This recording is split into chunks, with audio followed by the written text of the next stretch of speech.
What's going on, everybody? Welcome back to the BrewCrew channel. I know it, of course, has been a good little while since I've done a video like this. I know, of course, if you guys have seen it, my last video was a Night of Champions match card video for the My Universe stuff that, of course, I have been doing as well, which I know you guys have been enjoying that. I've been seeing the views and the likes and all of that, so thank you guys so much for watching those and all that. Definitely enjoy making those.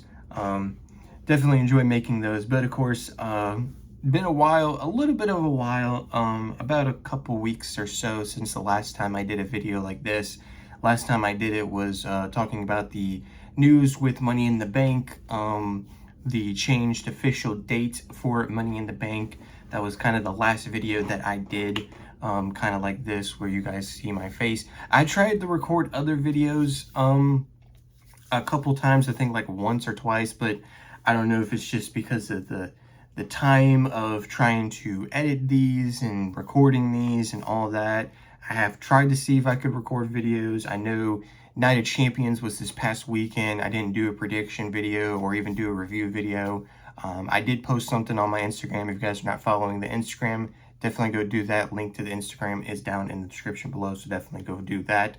So definitely go do that as well. So yeah, it's just kind of been pretty crazy a little bit. I've just been dealing with, again, school, the school stuff that I've been doing, and of course also work as well. So just kind of been busy and all that. Just hasn't really had a perfect time really to try to sit down and record and do a video, you know. I mean, I've been able to do the match card videos though, which I was able to do the Night of Champions one, which I was able to do this past weekend.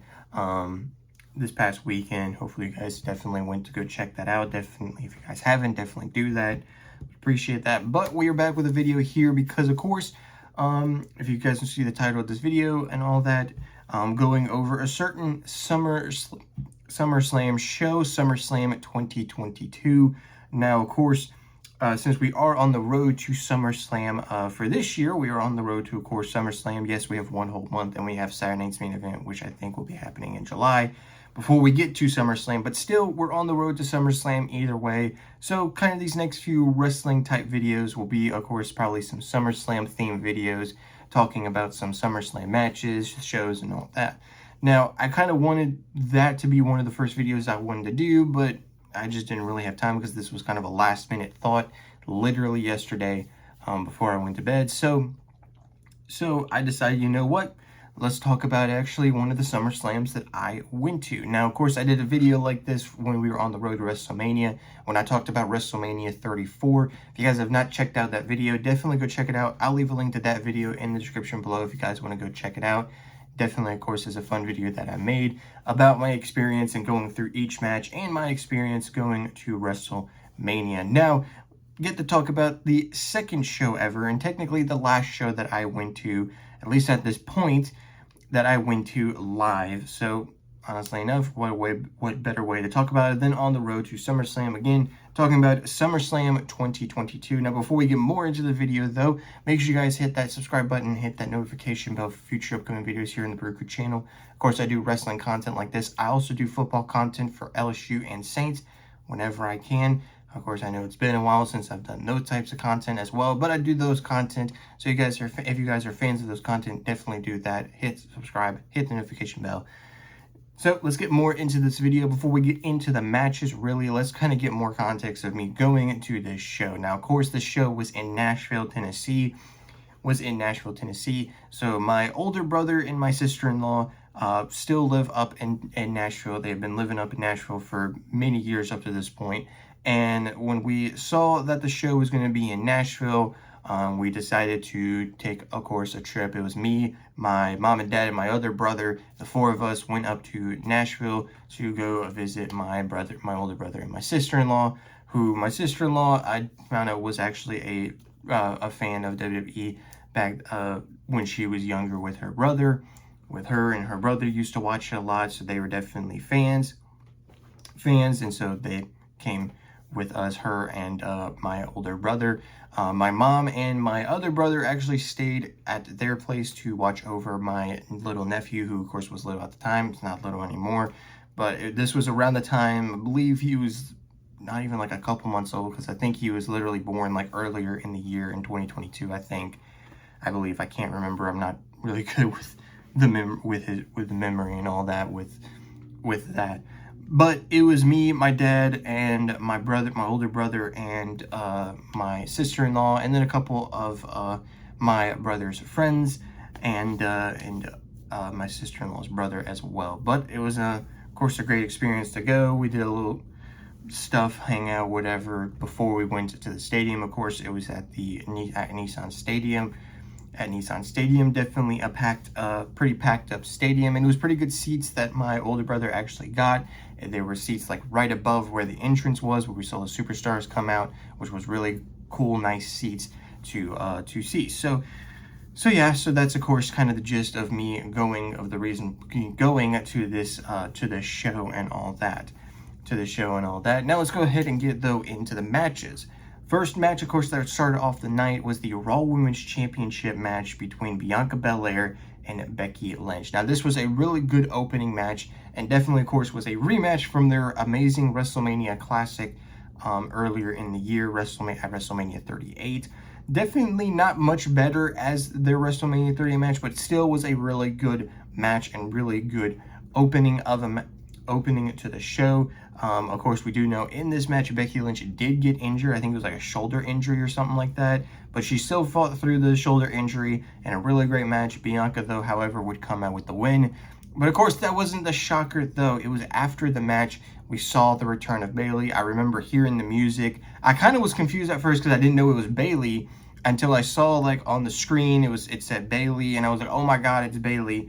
And, of course, she back after a while. I think at that point she hadn't been I think she hadn't been seen since like 2021, like the previous year in 2021. I think like since that Hell in a Cell match with Sasha Banks, I think. Because I think after that Hell in a Cell match with Sasha Banks, she kind of like was like nowhere to be seen for a really long time until she came back. But she was joined by the main roster debut of Dakota Kai and Io Sky. Of course, Io Sky at this point has been having a much better run in career right now with WWE. No offense, of course, to Dakota Kai. She was really great, but it was just with Io Sky. They had much better stuff. They're having much better things with Io Sky than what they did with Dakota Kai, who I believe is not even with WWE anymore. But that was, of course, the birth of Damage Control, which was the faction made by Bayley. The faction that was made by Bayley. So definitely was a moment to remember. Was definitely shocked seeing it. I was definitely confused when they changed the name to Io Sky, because if you do not remember, before when she was in NXT, she had the name Io Shirai, and then of course she's now known as Io Sky, which definitely the name grew on me like right before, of course, like when I found out, I was like, Io Sky is actually not that bad than Io Shirai. I can't really remember why they changed it to Io Sky, but yeah. The next match was, of course, Logan Paul versus The Miz. Now, of course, this match was interesting because, of course, this also goes back to WrestleMania 38. The two were tag team partners against the Mysterios. They got the win. And then after the match, Miz hits a skull-crushing finale on Logan Paul, sparking a rivalry. Of course, we kind of get back to the rivalry when we get closer to SummerSlam. Logan Paul officially signs a contract to be a WWE superstar, and one of his first one-on-one matches is against The Miz here at SummerSlam. And it was kind of weird though, because like it of course was a mixed reaction with Logan Paul, because it's Logan Paul. He's a pretty controversial figure with social media or anything when you talk about him, but they kind of made him try to be the babyface in this feud, because of course Miz is The Miz. He's always going to be the heel 100% of the time. I mean, even in the feud. Of course, he was accompanied by his wife, Maurice, and if you do not remember, he had, of course, this weird alliance thing with Tommaso Ciampa, or just Ciampa, which was the stupidest thing ever. The one thing that I hated with them doing the freaking name changes is like, you know what, let's just take out the first name and just call them the last name. Let's just do that. Like, I don't want to call Tommaso Ciampa just Ciampa. Only time I want to call him Ciampa is if like if you're calling the match or something, because like sometimes when you're calling the match, you call the wrestler by their last name or something. It's like you can't constantly call someone by their last name. It's the same thing they did with Austin Theory, which we'll get to him in a minute. They just called him Theory back in 2022. Like, not Austin Theory. They were like, let's take out Austin. You're just going to be Theory. Like, I mean, Theory's probably, I mean, yeah, it's a pretty cool name, but it's like, it's not what we've known him for however long. It's the same thing with Tommaso Ciampa. But anyway, the match was pretty good. Of course, Logan Paul had his big moment with the frog splash through the table and all that. And, of course, ended up getting the win at SummerSlam. So, honestly, not that bad of a match, really. But, yeah, definitely a weird one looking back at it, though. Next is the United States Championship match. And this one had, of course, like a lot of stuff going. Previous pay-per-view or PLE, whatever the heck you want to call it, at Money in the Bank, Theory was the U.S. champion, lost it to Bobby Lashley. Then later on the night, he gets added, Theory specifically, gets added to the Money in the Bank ladder match and wins the Money in the Bank, which of course he did crap with, failed it, specifically failed to trying to cash in on the U.S. title. In my opinion, probably will go down as one of the worst Money in the Bank holders. Like, I mean, there's nothing else to really say about that, but definitely, yeah, I mean, I don't know. Like, I mean, looking back at it now, I mean, you look at it now, you can definitely see something with Theory as a singles guy, but back then it's like a little bit you could see it, but it was just the way that, at first Vince McMahon was trying to push this guy as to be a next big star, and the way he was being booked was just not great. Like, honestly, he could still be in this match against Bobby Lashley and still could be challenging for the U.S. title, but to have him hold the Money in the Bank contract, there were other viable options to be Mr. Money in the Bank, if I'm honest with you. You know, but honestly, the match was pretty quick, if I'm honest with you. I mean, even going back to rewatch the show, match was pretty quick, and yeah, and then Bobby Lashley quickly retained with the submission hold and all that, retaining his U.S. title. So, yeah, kind of an iffy match it was with this one. So, nothing really much to say besides, like, the stuff that I'd said before coming into this match. The next match was, of course, the no disqualification tag team match as Rey Mysterio and his son Dominic Mysterio faced the Judgment Day's Finn Balor and Damian Priest. Again, no disqualification rules. And honestly, this match was really, really fun. Of course, this was around the sort of startup of the Judgment Day, especially with Finn Balor getting involved. And it was, of course, not that too long ago that they removed Edge from the fray of the Judgment Day. And now, of course, they've been having this rivalry with the Mysterios. Really fun match, but of course, the big moment though was, of course, the return of Edge, which I vividly remember because before the match, I kept seeing this little like thing, which was the thing that I don't really know what to call it, that Edge used to rise up, and it was like the elevator, not elevator, but like lift thing that lift up Edge when he came back, and it had stairs. Now I thought that was going to be something used for Rey or Dominic's entrance. Lo and behold, it wasn't. It's literally just standing. It's literally just set right there. So it gets to a certain point in the match, I kind of look down, and then they start moving the thing in front of the entrance, and I'm like, they're starting to move that thing. And I'm thinking to myself, like, someone's coming back. And I'm like, it's Edge. And then I think either the lights go out, or I can see Edge running to the thing, because of course we're in really good view from the entranceway, and I see him like run to the thing, and I'm like, oh my goodness, I think I just saw Edge. Lights go out, flames are happening, and then of course theme song hits, Edge comes back, big huge pop, going crazy and all that. He returns, and he of course goes on to help the Mysterios win the tag team match against the Judgment Day. So yeah, again, a really fun match, and of course a big, great SummerSlam moment to of course remember. This next match though, kind of always forget that this match even happened, and even when I rewatched the show, I totally forgot this match happened. That is Pat McAfee versus Baron Corbin / Happy Corbin. Now, for context real quick of why he's called Happy Corbin, it was the previous year. He, of course, going into 2021 and going into 2020, he was the King of the Ring. He was King Corbin, and then I think he lost that title to Shinsuke Nakamura at some point for some reason, and Nakamura became King Nakamura. Well, it kind of spiraled Baron Corbin, and he became Broke Corbin of some whatever. So that was kind of a storyline thing that was going on at one point. He literally had a storyline with Big E, who was Mr. Money in the Bank at the time, literally stole the briefcase to be Mr. Money in the Bank or something like that, and then lost a kickoff show match to Big E for Big E to get the title, to get the briefcase back. But then, because SummerSlam was in Las Vegas in the previous year, in 2021, he apparently, at some reason, had enough money to do like something at the casino, and it panned out for him, and he ended up becoming rich again and happy again, and lo and behold, became the name Happy Corbin. Now, there's more actual story to this match between him and Pat McAfee. The two actually knew each other from their football days. I believe when, at one point, Baron Corbin, during his football journey, he was a part of the Colts. The Colts, or I think like the Colts was like the first team. And I think him and Pat McAfee were like rookies together or whatever. So they kind of knew each other. There was history there. And honestly, of course, this was another big one-on-one match. I think this was the first, well, actually, no, he had a one-on-one match back at WrestleMania the previous year, or not the previous year, earlier in the year, in 2022 at WrestleMania 38.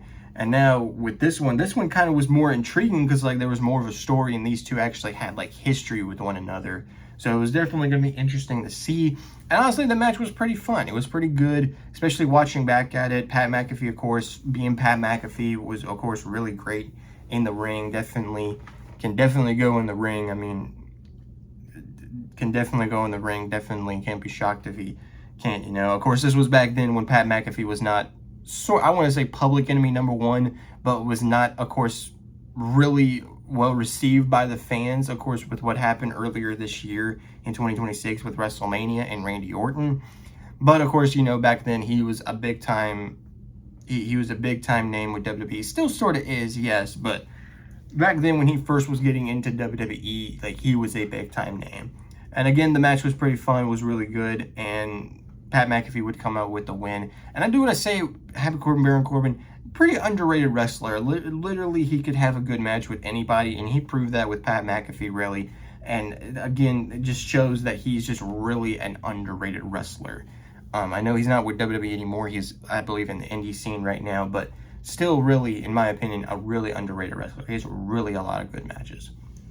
Next is the Undisputed Tag Team Championship match, Street Profits versus Usos, with Jeff Jarrett as the special guest referee. Now, this, of course, is a rematch from Money in the Bank after an amazing tag team classic between these two teams that ended sort of controversially. I don't know if that's really a word, but I'm just going to say it. Where, yes, the Usos got the win, but there was the confusion of if Angelo Dawkins had his shoulder up. This, of course, led to this rematch and led to the stipulation of a special guest referee. And why was it Jeff Jarrett? I really don't know. It was pretty confusing because literally Jeff Jarrett went from, I think this was literally Jeff Jarrett's last WWE appearance before I think it was literally the next day, because literally the next day after this SummerSlam show was Ric Flair's last wrestling match. I'm pretty sure. Like, hold on. I'm pretty sure that was it. I'm about to search it up. When was Ric Flair's? July 31st, 2022. It was July, so sorry about that. It was July 31st, 2022. He teamed up with Andrade to face Jay Lethal and Jeff Jarrett. Now, of course, it was very confusing because it's like, oh my goodness. If we look at when SummerSlam 2022, or goddamn, 2022, literally it was the day before, literally the next day. So literally his last WWE appearance, he had this special guest referee appearance. And I don't know if it was because like that's what he wanted his last, I don't really know for sure. But it was literally the next day he was a part of the Ric Flair's last match. Now, to not get more into that, honestly, this match was definitely really good. It was a really fun tag team match. I don't want to say it was way much better than their Money in the Bank match, but it was still a really good, solid match. Ford and Dawkins close to winning the tag titles, but they fell short. Usos, of course, retained. And, of course, this was around the time as well. A lot of people thought, and I even thought, because a little bit of stuff happened at the end, I thought somehow like Dawkins or even Ford was going to turn, because there was a lot of stuff going around online and fans saying like there could be some sort of Street Profits breakup, because a lot of fans were really big fans with Montez Ford. and were wanting, possibly still wanting to this point in 2026, some sort of potential Montez Ford singles push, and maybe an Angelo Dawkins single push as well. But it's like they just gel weather as a tag team, but I can definitely see them doing some sort of singles route for both Montez Ford or Angelo Dawkins. So I definitely could see that down the line, but there's that match. Getting close to the end of the show, though, and we now get the sort of co-main event match with Liv Morgan versus Ronda Rousey for the SmackDown Women's Championship. I know, of course, in 2026, that's definitely a weird thing to say with, of course, how big of a star Liv Morgan is. But, of course, back then, Liv Morgan was just becoming a star. This, of course, was during her first reign as SmackDown Women's Champion. Of course, back with Money in the Bank the previous month, she won the Money in the Bank ladder match, the Miss Money in the Bank ladder match, and then on the same night cashed in on Ronda Rousey, who just had a grueling match with Natalya for the women's championship.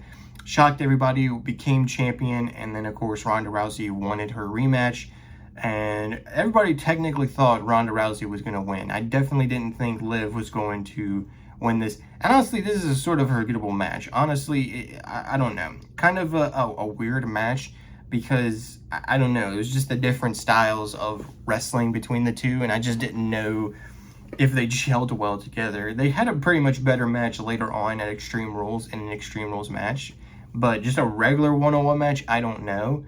Liv Morgan had if I'm honest with you, she had a way much better title defense match against Shayna Baszler at Clash of Castle than this match, which of course ended sort of controversially as Ronda was holding in the armbar, but Liv was standing, and so she kind of had leverage on Ronda to have Ronda's shoulders on the mat, with Ronda not even noticing, and the ref actually hit the 3 count. Well, in the middle of the ref doing the 3 count and finishing the 3 count, Liv was tapping.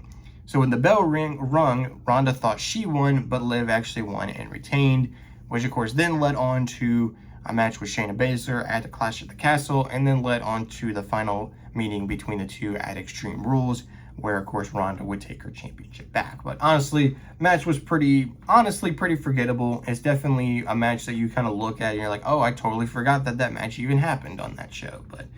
But yeah, before we actually move on to the main event match, I do want to say some other stuff that did happen on the show. There, of course, was the segment thing with Drew McIntyre. He, of course, was talking to the crowd, sending a message to Roman or Brock. Because, of course, if you remember the Friday Night SmackDown before this show, he won a good old-fashioned Donnybrook match against Sheamus to be the new #1 contender for Clash at the Castle to challenge the WWE, to challenge the Undisputed Champion, whether it would be Roman or Brock Lesnar. Spoiler, it would, of course, be Roman. But of course that happened. And another little segment thing that happened was a brawl between Seth Rollins and Matt Riddle. Of course, they would continue their rivalry up to Clash of the Castle. Now they were scheduled for a match, but sadly Matt Riddle was not cleared, fully medically cleared to have, of course, the fight at SummerSlam, which I'm definitely upset, because they had a really good match at Clash of the Castle. The next PLE show, and honestly, I would have loved to see this match live if it happened at SummerSlam, but sadly, nah. But I still watched it live, though, when I watched the Clash of the Castle, so either way, I still got to watch it, but it would have been really cool to see. But we got to see them brawl, and yeah, and all that. But now we move on to the main event, the last man standing match for the Undisputed title, Roman Reigns, Brock Lesnar, the final chapter in their heated historic rivalry. Now this, of course, was sort of a rivalry I grew up on when I started watching wrestling, with Roman Reigns and Brock Lesnar being, of course, sort of the big rivalry between the two. You know, underrated rivalry, in my opinion. Definitely doesn't get talked about enough, really. Does not really get talked about enough. And of course, what better way to end it than a last man standing match. Definitely up there, I believe, as their best match of their rivalry. Of course, this match was very much crazy. Brock Lesnar was crazy. He literally brought a freaking forklift tractor thing. I don't even know what it's called. I'm saying forklift. That's the only name that I can think of.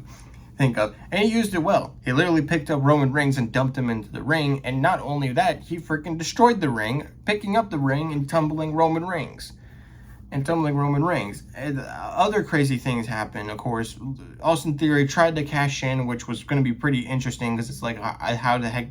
He cashed in the middle of the match. So I'm like, how are you cashing in the middle of a last man standing match? Thank goodness we didn't have to find out because I think he was either attacked by Roman or Brock or someone. And then, of course, the other crazy moment, Brock Lesnar freaking F5'd Paul Heyman through the gosh dang table, and I think Paul Heyman passed out. I thought for sure Paul Heyman was dead. And the only way for Roman to win was, of course, with the help of the Usos, and, of course, to put every sort of furniture or whatever on top of Brock Lesnar to keep him down, for the 10 count, and Roman being the last man standing and still your undisputed champion. So that, of course, was all the matches. I really, of course, definitely on and off memories of this show, definitely thinking back, watching it live, being there. But definitely was a really great experience with of course, my dad again, and all that. I don't want to say not so much with my brother because I don't know how much I want to say though, because I don't even know if he's going to watch this video. I don't know what to say, but to kind of quickly go ahead and say, my brother kind of had too much to drink, my older brother, to a point where he was sloshed and was full on passed out drunk. I'm not lying, because there was a couple times I turned around and I saw he was passed out. So I don't think he even remembers what even happened at that show, or even remember going to that show. Probably not, but that's all I'm going to say for that. I'm just going to say I enjoyed it with my dad and everybody else as well. And everybody else as well had a great time of what I remember. So that's where I'm going to end it there. So yeah, so I think that's where I'm going to end it here. If you guys made it all the way to this point in the video, thank you guys so much for watching. Of course, I will try to do more videos like this or whenever I can. I definitely, of course, been pretty these past few weeks with just school and work and all that other stuff, really. And also just trying to find time to record these videos, but I've been still enjoying other stuff, and as well, especially with the My Universe thing, I started doing the Instagram posts. If you guys are not following the Instagram, definitely go do that. The link to that is in the description below, so definitely go do that, because I'm starting to do like these My Universe social media, My Universe Instagram posts, so definitely go check out those posts. Of course, these posts lead up to the match card videos that I do, which of course I really enjoy making, and I see that you guys enjoy watching. So definitely keep up with watching and all that. I don't really know how else to really say that, but definitely keep up with watching the videos and all that. But definitely we'll try to get back with making these sort of videos and all that. Again, hope you guys enjoyed this video. If you guys enjoyed the video, you guys know, as always, hit that like button, hit the subscribe button, hit the notification bell for future upcoming videos here on the BrewCrew channel. And with that being said, I hope you guys have an amazing, wonderful day, and I'll see you guys in the next video. Peace.